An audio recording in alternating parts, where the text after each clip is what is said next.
Hello friends, बड़े दिनों बाद मैं अपनी फेस वाली वीडियो यहाँ पर फॉर्म कर रहा हूँ, लॉन्ग वीडियो को।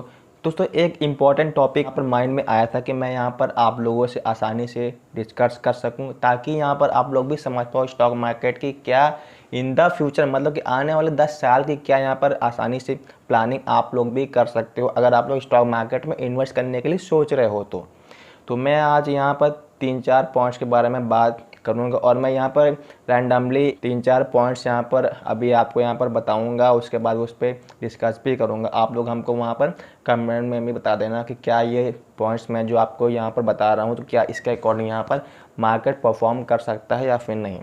तो आइए फिर शुरू करते हैं दोस्तों यहाँ पर हमारा जो फर्स्ट पॉइंट ये होने वाला है कि अगर हम लोग का मतलब हो गया जो कि स्मॉल इन्वेस्टर हैं, जो कि अपना 2-4-10,000 20,000 1 लाख 2 लाख रुपए मार्केट में लेकर आए हैं और वो इन्वेस्ट करना चाह रहे हैं।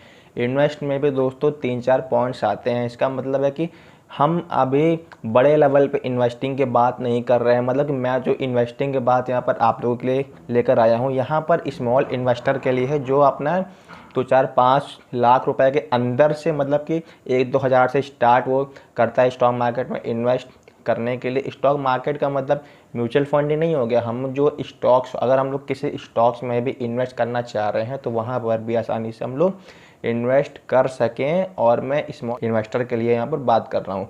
तो फर्स्ट पॉइंट हमारा यहाँ पर ये चीज़ है कि अगर हम लोग स्टॉक मार्केट में इन्वेस्ट करना चाह रहे हैं तो हम लोग कैसे स्टॉक मार्केट को देख पाएँ और प्रिडिक्ट कर पाएँ कि जिसमें हम लोग यहाँ पर पैसा लगा रहे हैं क्या वो सही है या फिर नहीं, आने वाले कुछ सालों में वहाँ पर हमको रिटर्न मिल सकता है या फिर नहीं। तो ऐसे हम लोग माइंड यहाँ पर लगा सकते हैं, क्योंकि आज एग्जिट पोल भी आ गया है न्यूज़ वगैरह पर, तो उसके अकॉर्डिंग यहाँ पर दिख रहा है कि मोदी सरकार गवर्नमेंट को फॉर्म कर रही है। इसका मतलब है कि अगर ये गवर्नमेंट आती है तो उसका मार्केट में क्या इफेक्ट होने वाला। मैं यहाँ पर पॉलिटिक्स की बात कोई यहाँ पर नहीं लेके आने वाला हूँ, मैं यहाँ पर मार्केट की बात ही केवल कर रहा हूँ कि अगर इनकी सरकार अच्छे से फॉर्म होती है तो ये एक गवर्नमेंट है। इसका मतलब ये गवर्नमेंट है और गवर्नमेंट में क्या क्या यहाँ पर हमको स्टॉक मार्केट में गवर्नमेंट स्टॉक्स पे क्या यहाँ पर एनालिसिस करने के बाद यहाँ पर निष्कर्ष निकालना है।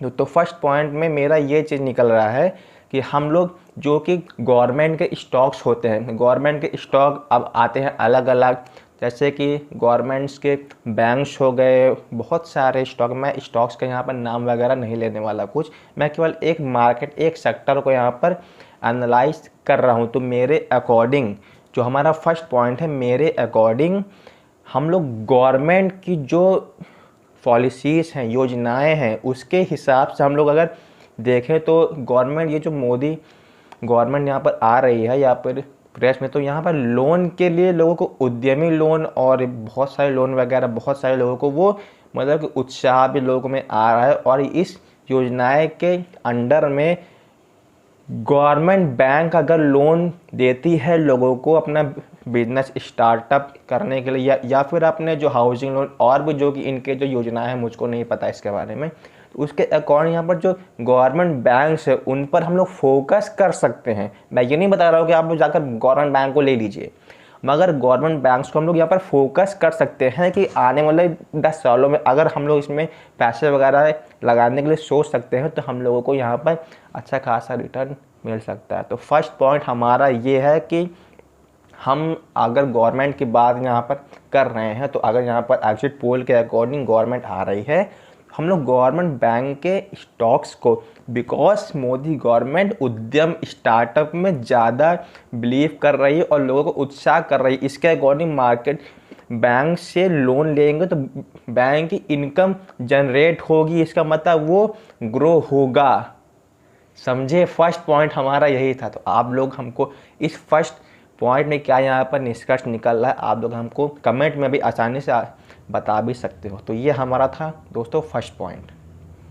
फ्रेंड्स, तो अब हम लोग यहाँ पर बात करने जा रहे हैं अपने सेकंड पॉइंट में। सेकंड पॉइंट दोस्तों हमारा ये है कि गवर्नमेंट डेवलपमेंट करने जा रही है, तो डेवलपमेंट में भी कौन कौन से सेक्टर जल्दी से डेवलप हो जाएंगे और उस स्टॉक्स, मतलब उस सेक्टर के स्टॉक डेवलपमेंट हो सकते हैं आने वाले 10 सालों में आसानी से हमको एक अच्छा खासा रिटर्न यहाँ पर दे सकते हैं। तो मेरे अकॉर्डिंग अगर यहाँ पर मैं बात करता हूँ डेवलपमेंट की, तो गवर्नमेंट ज़्यादा फोकस कर रहे हैं नए रोड्स बनाने के लिए। जो रोड गड्ढे वगैरह हैं, आप लोग तो जानते हैं कि कुछ समय से रोड्स वगैरह काफ़ी अच्छी हो गई हैं और भी अच्छी हो रही हैं। तो रोड वगैरह में क्या क्या मटेरियल लगता है, सबसे फर्स्ट है सीमेंट सेक्टर। सीमेंट कोई सेक्टर नहीं है, मुझे पता है। सीमेंट्स के स्टॉक्स, अगर हम लोग इसमें कुछ अपना एनालाइज कर लेते हैं कि गवर्नमेंट किस को प्रोजेक्ट वगैरह देती है, उसके अकॉर्डिंग अगर हम लोग सीमेंट्स के स्टॉक्स में जाते हैं तो वहाँ पर हमको वहाँ पर एक अच्छा खासा रिटर्न मिल सकता है इन द 10 साल बाद। तो हम लोग यहाँ पर 10 साल की अपनी प्लानिंग देख रहे हैं। मेरे अकॉर्डिंग मैं यहाँ पर एनालाइज कर रहा हूँ मार्केट की, तब मैं यहाँ पर आप लोगों को बता रहा हूँ। और आपकी क्या राय है वो आप लोग हमको कमेंट में भी बता सकते हो। मेरे अकॉर्डिंग जो मुझको लग रहा है मैं उसकी बात यहाँ पर कर रहा हूँ। तो ये था दोस्तों हमारा सेकंड पॉइंट। दोस्तों अब हम लोग यहाँ पर बात करने जा रहे हैं अपने तीसरे पॉइंट में। दोस्तों मेरे अकॉर्डिंग क्या गवर्नमेंट भी यही चीज़ बोल रही है कि आने वाले कुछ सालों में रेलवेज अच्छी हो जाएंगी। रेल अच्छी हो रही हैं, साथ में जो वंदे भारत और कौन कौन सी ट्रेन वगैरह चल रही हैं, टूर पैकेज में भी होने लगे हैं ट्रेन्स वगैरह में टूर।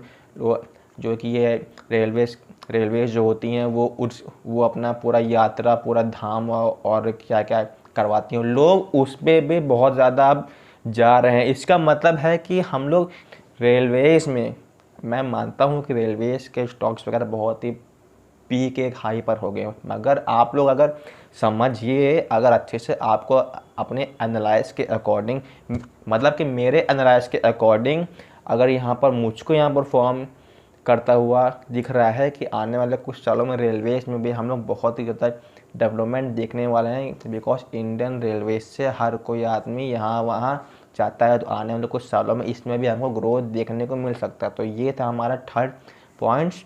रैंडमली मैं पॉइंट्स वगैरह ले रहा हूँ बिकॉज मुझको मार्केट का अंदाज़ा हो गया है कि जो ऑफलाइन मार्केट, मतलब ऑफलाइन में क्या क्या हो रहा है, क्या आगे बढ़ रहा है, उसके अकॉर्डिंग मैं यहाँ पर एनालाइज कर रहा हूँ स्टॉक मार्केट को। उसके अकॉर्डिंग कुछ सेक्टर, कुछ स्टॉक्स, कुछ ऐसा मुझको यहाँ पर लग रहा है कि आने वाले कुछ सालों में ये हमको अच्छा खासा रिटर्न दे सकता है।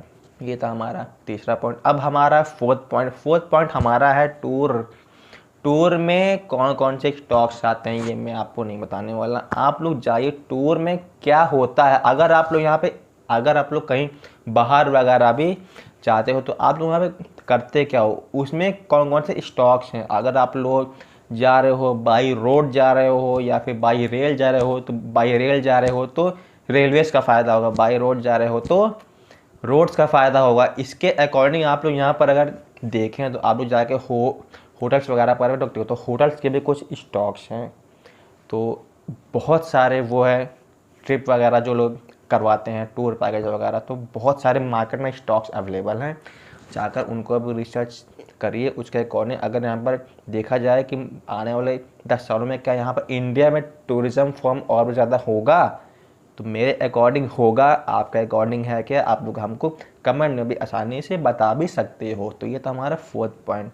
फिफ्थ पॉइंट दोस्तों हमारा है कि अगर हम लोग इन सब को हटा के कुछ एक नया सेक्टर जो कि बहुत ज़्यादा डिमांडिंग लगा, एआई सेक्टर के अभी तो मेरे अकॉर्डिंग शायद स्टॉक्स हैं या नहीं मुझको नहीं पता, लेकिन एआई का यहाँ पर बहुत ही ज़्यादा वो है। एआई का फॉरेन में स्टॉक्स शायद हैं, मुझको शायद नहीं पता कि फॉरेन में भी है ये, या फिर शायद होंगे ही, मुझे क्या करना है। एआई इसमें अगर आप लोग चाहते हो एआई में भी है क्या, एआई में अगर आप लोग देखें कि आने वाले कुछ सालों में रोबोट्स बनाते हैं, तो रोबोट्स के स्टॉक्स जो मतलब कि जो यहाँ पर कंपनी वगैरह रोबोट्स को फॉर्म करती हैं, जो उनका मटेरियल लगता है, फॉरेन स्टॉक्स में भी आप लोग इन्वेस्ट के लिए सोच सकते हो। मैं इंडियन स्टॉक्स पर ज़्यादा यहाँ पर प्रीफर आप लोगों को करूँगा because India is a growthable. India आने वाले 10-20 साल इंडिया का ही दिन है, तो इसीलिए आप लोग समझ पा रहे होंगे कि इंडिया में बहुत ही ज़्यादा ग्रो होने वाला है। इंडियन स्टॉक बहुत ही ज़्यादा यहाँ पर ग्रो होंगे। तो ये था हमारा फिफ्थ पॉइंट। तो मैंने दोस्तों अभी अभी आपको 5 पॉइंट में मैं यहाँ पर आप लोगों को बता दिए, और भी बहुत सारे पॉइंट्स हैं मगर मैं एक वीडियो में यहाँ पर कवर नहीं करना चाह रहा हूँ, बिकॉज आप लोग भी यहाँ पर कंफ्यूज हो जाओगे कि मैं कौन से सेक्टर को जाऊँ, कौन से सेक्टर को चूज़ करूँ, कौन से स्टॉक्स को चूज़ करूँ। इसलिए मेरी जो ये थी वीडियो यहीं तक थी। अगर वीडियो अच्छी लगी हो तो डेफिनेटली दोस्तों आप लोग इस वीडियो को लाइक कर सकते हो, शेयर भी कर सकते हो अपने दोस्तों के साथ, और सब्सक्राइब करना मत भूलिएगा, बिकॉज मैं मार्केट एनालाइज भी कर रहा हूँ और आप लोगों के लिए मैं वीडियो लाने की कोशिश भी कर रहा हूँ कि आप लोग स्टॉक मार्केट को समझ पाओ, सीख पाओ और इसमें इन्वेस्ट के लिए सोच पाओ। मैं नहीं बोल रहा कि मैं बाइंग और सेलिंग के बारे में आपको यहाँ पर बताऊँगा, बिकॉज ये इलीगल है, इसलिए मैं ये सब काम नहीं करना चाहता हूँ। मैं केवल आपको एनालाइज करके मार्केट का जो यहाँ पर बैक इन निकलता है, फ्रंट इन आपने देखा, फ्रंट इन आप लोगों को यहाँ पर देखी जाता है कौन सा स्टॉक क्या कैसे यहाँ पर ग्रोथ कर रहा है, बैक एंड है क्या, बैक एंड से कैसे ग्रोथ कर सकता है आने वाले कुछ सालों में, कैसा यहाँ पर रिजल्ट यहाँ पर आने वाला है। दोस्तों ये वीडियो मेरी यहीं तक थी। तो दोस्तों मिलते हैं हम लोग अपने किसी नेक्स्ट और अच्छे तो दोस्तों यहाँ पर जय हिंद, वंदे मातरम।